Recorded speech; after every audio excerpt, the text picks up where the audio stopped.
Surya fans பயங்கர எதிர்பார்ப்போட காத்துட்டு இருக்கிற ஒரு படம் தான் கங்குவா. இந்த படத்தோட கிளிம்ஸ் வெளியானதுல இருந்தே எதிர்பார்ப்பு ரொம்பவே அதிகமாயிடுச்சு. சூர்யாவோட லுக்கெல்லாம் ரொம்பவே வித்தியாசமா இருந்துச்சு. அது மட்டும் இல்லாம இந்த படம் 10 மொழிகள்ல பேன் இந்தியா லெவல்ல இந்த வருஷம் வெளியாக போறதா அபிஷியலா அப்டேட் பண்ணியிருந்தாங்க. இப்போ இந்த படத்தோட டப்பிங் ஒர்க் தொடங்கி இருக்கு.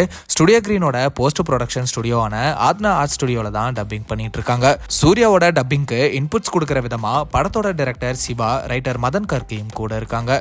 மதன் கார்கியும் கங்குவா படம் சூர்யாவோட கரியர்லயே ரொம்ப பெரிய படமா புதுசா இருக்கும்னு சொல்லியிருந்தாரு. டைரக்டர் சிவாவும் இந்த படம் பிரம்மாண்டமா இருக்கும்னு சொல்லியிருக்காரு. கங்குவால திஷா பட்டானி நடிக்கிறாங்க. வில்லனா அனிமல் மூவி ஃபேம் பாபி தியோலும் நடிக்கிறாரு. ஒரு பெரிய கேப்புக்கு அப்புறம் தேவி ஸ்ரீ பிரசாத் கங்குவா படம் மூலமா தமிழ் சினிமாக்கு கம்பேக் கொடுத்திருக்காரு. அதனால கங்குவா படத்தோட சாங்ஸ் எல்லாம் எப்படி இருக்க போகுது அப்படிங்கிற ஒரு எதிர்பார்ப்பு இருக்கு. சீக்கிரமே கங்குவா படத்தோட ட்ரெய்லர் அண்ட் ரிலீஸ் டேட்டோட அப்டேட் எல்லாம் அபிஷியலா சொல்லுவாங்க போல. சோ வெயிட் பண்ணி பார்க்கலாம். கங்குவா படத்துக்கு நீங்க எந்த அளவுக்கு ஈகரா வெயிட் பண்றீங்க அப்படிங்கறத கமெண்ட்ல சொல்லுங்க. அண்ட் அந்த மாதிரி அப்டேட்ஸ்க்கு ட்ரெண்டாக் சேனலை சப்ஸ்கிரைப் பண்ணுங்க.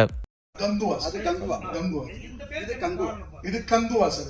தமிழ்ல கங்குமாங்க சார், ஃபயர் அது அந்த ஃபயர்ங்கிற கான்செப்ட் தான் சார். சன் ஆஃப் ஃபயர் அப்படிங்கிற மாதிரி கான்செப்ட் சார். சார் இது வந்து ஏதேன் ஸ்பார்ட்டா அந்த மாதிரி போர் சம்பந்தப்பட்ட கதையா சார்? போர் இருக்கு சார், நிறைய போர் இருக்கு, ஆக்ஷன் இருக்கு, எமோஷன்ஸ் இருக்கு, எல்லாத்தோட பிளெண்ட் தான் சார். எனக்கு ஒரு 4 years பிஃபோர் இந்த ஸ்கிரிப்ட் ரெடி ஆயிடுச்சு சார், மைண்ட்ல இருந்தது.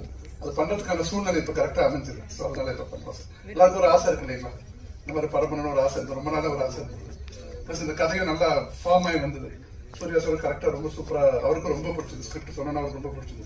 ஞானராஜா சார் வந்து பரவாயில்ல, நல்ல பட்ஜெட், நல்லா எடுக்கலாம், தைரியமா பண்ணுங்க அப்படின்னாரு. ஸோ ஒரு அழகான ஒரு காம்பினேஷன் அமைஞ்சது. ஸோ தைரியமா நினைக்கிறேன். வெற்றி சார் என்னங்க அது நீங்க தான் சொல்லுங்க. பட் ரொம்ப நல்லா வந்திருக்குங்க. அதாவது ஒரு புது எக்ஸ்பீரியன்ஸா இருக்கு எங்களுக்கு. படம் எடுக்கிற எங்களுக்கு நீங்க கேட்டீங்க, அது மாதிரி படம் எடுக்கிற எங்களுக்கே ஒரு புது எக்ஸ்பீரியன்ஸா இருக்கு. ஒர்க் பண்ற சேம் டீம் தான் எல்லாமே ஒர்க் பண்ணிருக்கோம் இது வரைக்கும். சோஃபா ஒர்க் பண்ண எல்லா டெக்னீஷியனுமே ரொம்ப எக்ஸைட்டடா இருந்தாங்க. ஆர்டிஸ்ட் எல்லாமே ரொம்ப எக்ஸைட்டடா இருந்தாங்க. டீப் ஃபாரஸ்ட் எல்லாம் போய் ஷூட் பண்ணோம். லாங் வாக்ஸ், அதாவது ட்ரெக்கிங் மாதிரி பண்ணி ரொம்ப தூரம் போகணும். ஏற்றம்னா ரொம்ப ஏற வேண்டியிருந்துச்சு. ஸோ அதெல்லாமே எங்களுக்கு ஒரு கஷ்டமா இல்லை. ஏன்னா எண்ட் ஆஃப் த டே வந்து ப்ராடக்ட் பார்க்கும்போது ரொம்ப ரொம்ப இன்ட்ரெஸ்டிங்காக இருந்துச்சு. சூர்யா சார் வந்து அவருடைய 100% கொடுத்தாருன்னு சொல்லணும். Thanks to him.